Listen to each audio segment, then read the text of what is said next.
안녕하십니까 여러분. 무역타짜 채널의 백상현입니다. 네, 설명절 잘 지내셨나요? 예, 올해 4일이었던 것 같은데 네, 저도 잘 지냈습니다. 자, 명절 끝나고 이제 첫 시간인데요. 지금 우리는 계속 신용장 통일규칙 UCP에 대해서 알아보고 있는 거죠. UCP라는 거는 지금 말씀드린 대로 한국말로는 신용장 통일규칙. 이걸 우리가 왜 배우고 무슨 내용이 있느냐. 이 UCP라는 거는요, 신용장 거래를 할 때 모든 거래 당사자들, 그러니까 수출상, 수입상, 뭐 개설은행, 매입은행, 뭐 통지은행 이런 모든 등등 모든 그 관련 당사자들이 지켜야 되는 국제 규칙이다라는 거죠. 그래서 이 규칙은 일반 우리가 상품을 거래할 때 사용하는 화한 신용장 및 적용 가능한 범위 내에서는 보증 신용장까지도 구속한다, 적용이 된다라고 말씀을 드렸어요. 이해가 되시겠죠, 그렇죠? 예, 예. 그래서 이 UCP는요, 무역 그 실무자들이라면 반드시 아셔야 된다는 거죠. 우리가 되게 그 거래하는 금액이 클 때는 되게 다 신용장 방식으로 결제를 하잖아요. 그렇죠?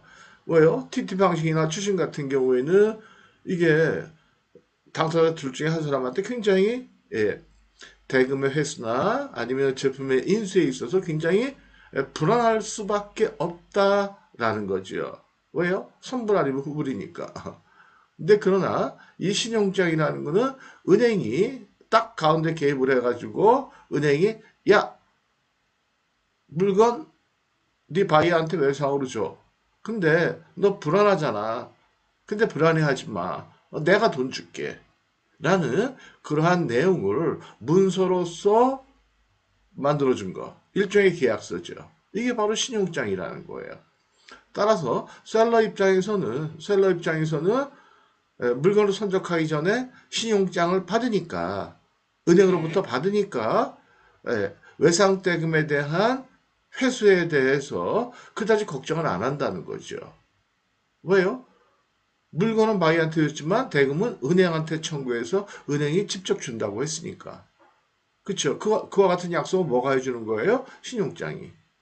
그 다음에 바이 입장에서는 셀러가 선적을 한 다음에 선적서를 보내온 다음에 그 다음에 결제를 하게 되니까 셀러 입장에서도 안전하다 이렇게 볼 수 있다라는 거죠. 그래서 되게 다 그래요. 제가 보니까 무역은 뭐 한 30년이 넘었잖아요. 그죠? 근데 대기업체들 보면 뭐 종합상사, 뭐 삼성물산이나 아니면 뭐 현대종합상사나 이런 데를 보면 금액들이 크니까 되게 다 그렇게 해요. 그 다음에 중소업체들, 중견업체들 이런 데들도 수출하는 금액이 대략 한 뭐 5만 불, 10만 불 이렇게 되면 그때부터는 다 신용장이에요. 예, 되게 다. 그게 맞는 얘기고 물론 안 그런 경우도 있죠. 수십 년 동안 거래한 기업체들하고는 그냥 뭐 TT 방식으로 뭐 외상을 할 때도 있고 선불을 받을 때도 있고 하지만 대개의 경우 서로 안전하려면 서로 편안하고 안전하게 거래하는 게 좋잖아요. 그죠? 그죠? 왜요? 왜요? 에이, 사람이 나빠서, 응? 돈을, 응? 띄어먹거나, 아니면 물건을 안 보내주거나 할 수도 있지만, 예, 상황이 그렇게 바뀔 수도 있잖아요. 그죠? 그래서 어쨌든 여러 가지를 감안했을 때, 신용장 방식으로 거래하는 게 제일 안전하고, 그걸 위해서는 반드시 이 UCP를 알아야만 되겠다라는 거죠. 근데 다만 그런 건 있죠. 이 UCP라는 게, 이게 뭐 법적으로 어떠한 그 효력을 가진 그러한 법률 조문들이 아니기 때문에 강제성은 없다. 그래서 따라서 신용장에 보면 이 그 신용장의 준거법으로서 반드시 UCP가 써 있어요. 이 신용장은 UCP에 따라서 해석이 되고 처리가 된다라는 내용이 반드시 들어가야만 UCP가 적용이 된다라는 거는 기억을 하셔야 돼요. 근데 사실 뭐 기억을 안 하셔도 그건 당연한 거예요. 모든 신용장이 개설될 때 그러한 문구가 자동으로 생성이 돼서 나가게 돼요. 포함이 되게 돼요. 그래서 거기까지는 신경 안 쓰셔도 되겠고요. 자, 오늘은 2조. 신용장이 1조부터 몇 조까지 되어 있다고 그랬죠?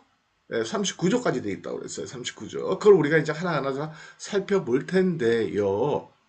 다시 말씀드리지만 이 신용장 토일 규칙을 알아야 된다라는 이유는 뭐다? 예, 이게 바이블 같은 거예요. 그렇죠? 그러니까 성경 바이블을 모르면서 교회를 다닌다? 에이, 천주교 성경을 모르면서 천주교 신자가 된다? 불경을 모르면서 불자가 된다?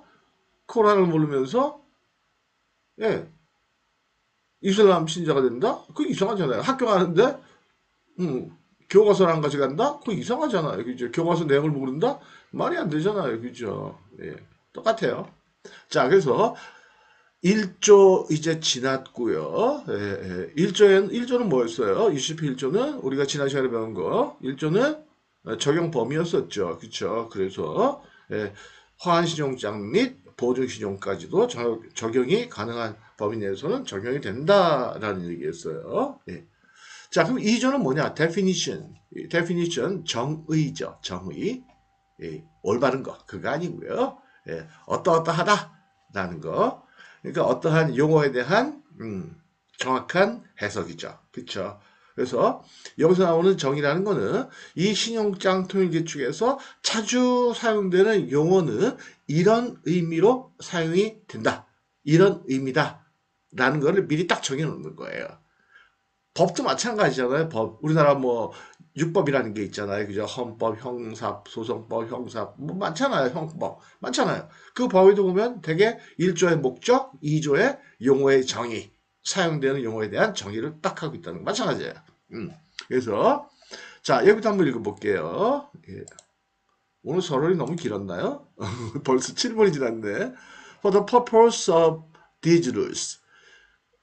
이 규칙의 목적과 관련한 용어의 정의. 그래서 이 규칙은 다음과 같다라는 거죠. 그래서 여기서 나오는 advising bank, 앞으로 나오게 되는 advising bank라는 단어는 means that bank, 어떤 뱅크냐? bank that advise the credit, advise 한다는 건 뭐예요? 통지. the credit, 이거는 신용장. at the request of the issuing bank. issuing bank의 요청에 의해서 신용장을 통지해주는 애, 무슨 뜻이에요? 내 신용장을 개설해주는 은행이 만약에 미국에 있는 뭐 스탠다드 차터드 뱅크다. 그 다음에 한국에 있는 수출사항이 예를 들어서 뭐 신한은행 어느 지점이다. 뭐 잠원동 지점이다. 그랬을 때 그 개설은행은 신용장을 신한은행 잠원동 지점으로 보내오게 되거든요. 그때 신한은행 잠원동 지점이 통지은행이다. 통지은행이라는 건 뭐예요? 신용장을 예, 수출상한테 전달해주는 은행. 예. 그래서 그 은행 어드바이징 뱅크 그렇게 얘기한다라는 거 통지은행. 그래서 여러분들이 거래하는 주거래 은행이에요.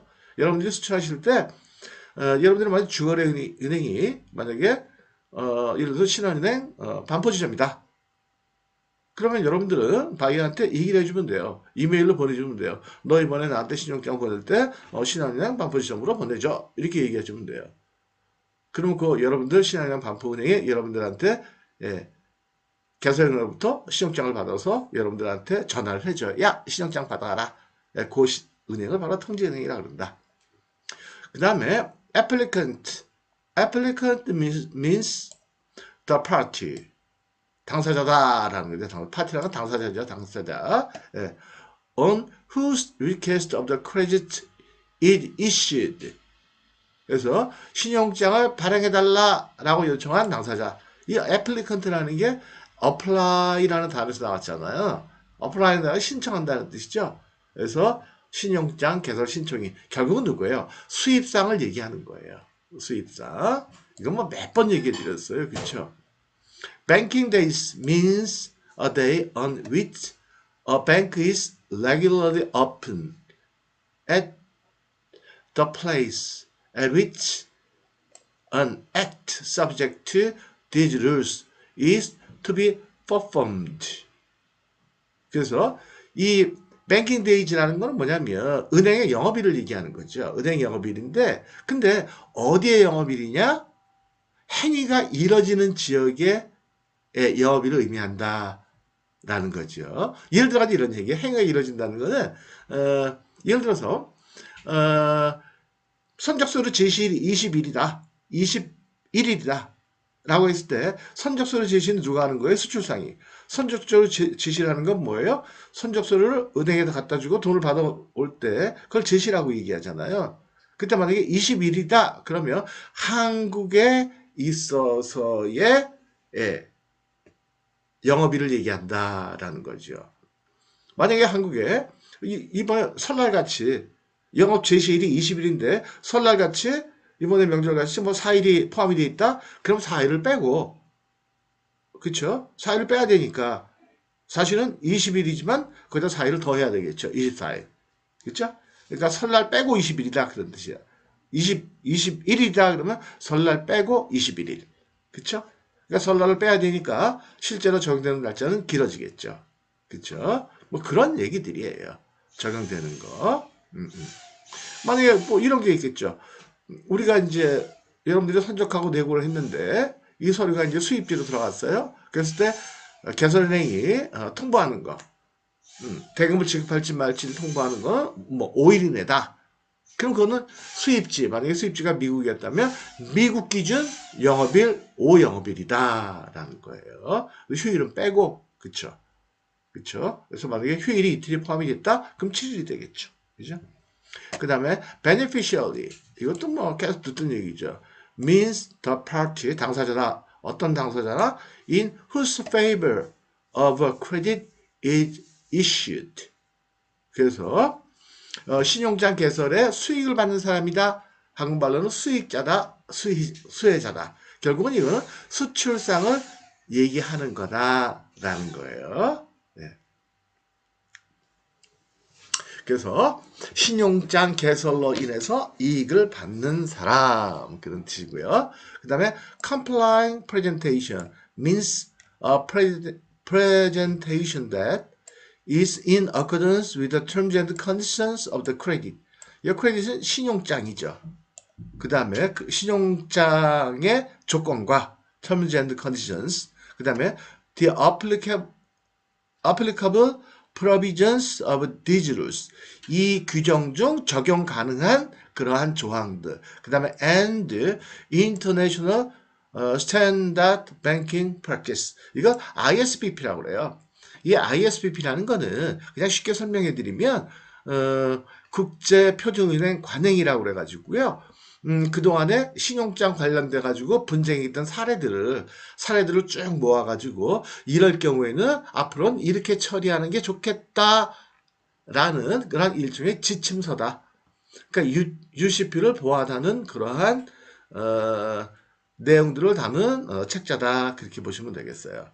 그래서 예를 들어 가지고 이런 얘기예요. ISBP에 보면 예를 들어 가지고 신용장은 신용장 내고 할 때는 서류를 만들 때 완벽하게 일치를 해야 되는데 어느 정도까지 완벽히 해야 되느냐 이 분쟁들이 있었다는 거죠. 예를 들어 가지고 COLTD인데 컴퍼니 리미티드 이렇게 풀어 가지고 서류에다가 쓴 거예요. 뭐 인보이스나 패킹리스트에다가 신용장에는 상대방 회사 이름, 수입장의 이름이 예를 들어 가지고 메릴랜드 COLTD 이렇게 써 있으면 그냥 그대로 선적 서류를 꾸밀 때 상업송장이나 그러니까 커머셜 인보이스 패킹리스트에다가 메릴랜드 CO 컴마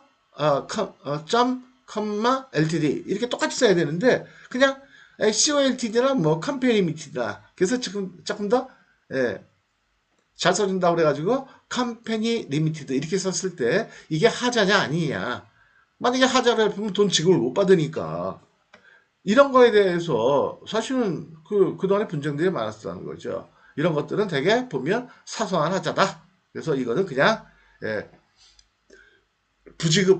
지급하지 않는 그 이유에 해당하지 않는다. 뭐 이런 식으로 여러 가지 내용들을 써놓은 거. 이게 바로 ISBP다라는 거예요.